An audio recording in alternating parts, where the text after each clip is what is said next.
My name is Father Mike Schmitz, and this is Ascension Presents.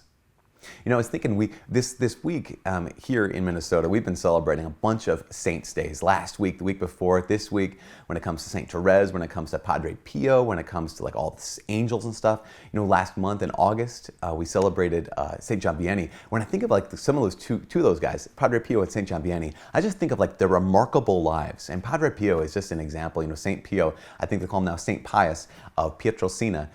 This man's life was just marked with all of these miraculous things that happen. And sometimes when we hear about the saints, we can focus on the miraculous stuff that happened in their lives, like Padre Pio bilocating, or Padre Pio, you know, his prayers like healing people, not even just immediately. He'd lay hands on people and they'd be healed, or he'd say a word and they'd be healed, but he would just even pray for them. He'd get a letter and he'd pray for that person and they'd be healed like on the other side of the Atlantic. It's just ridiculous and incredible.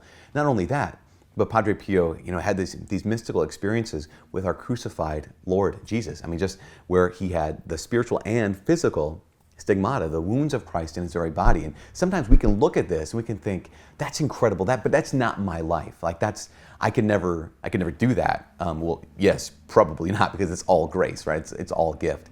But like, that's not in my life. So what does that mean for me? Does it mean that I can't be a saint? Does it mean that I'm not as great? I'd point this out, especially when it came to like someone like Padre Pio. Padre Pio was not great because of those miracles, and he wasn't great necessarily because of the stigmata. There was one moment in Padre Pio's life where, as a Capuchin friar, as a Franciscan, where these miraculous things were happening to him, and his superiors said that he would no longer be able to either say Mass in public or preach in public, that kind of a thing. And Padre Pio, rather than saying, wait a second, I've got all these great, amazing things happening to me, don't tell me what to do, in humility and obedience, he simply did what he was told to do. And I would say if there's anything at all that marked the holiness of Padre Pio, it wasn't the bilocation, and it wasn't the miracles, and it wasn't the healings, and it wasn't the stigmata. What marked the holiness of Padre Pio were those two simple things, obedience and humility.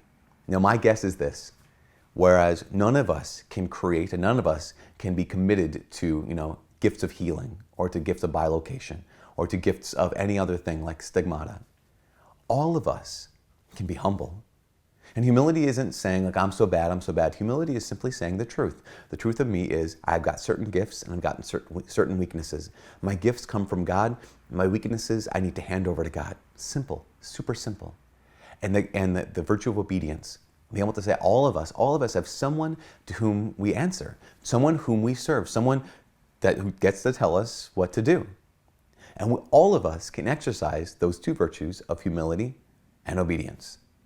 And that was essentially, you could say, the secret of the holiness of Padre Pio, and essentially is the secret of holiness for every saint. Because to be holy, to be a saint, is to simply do the will of God at every moment.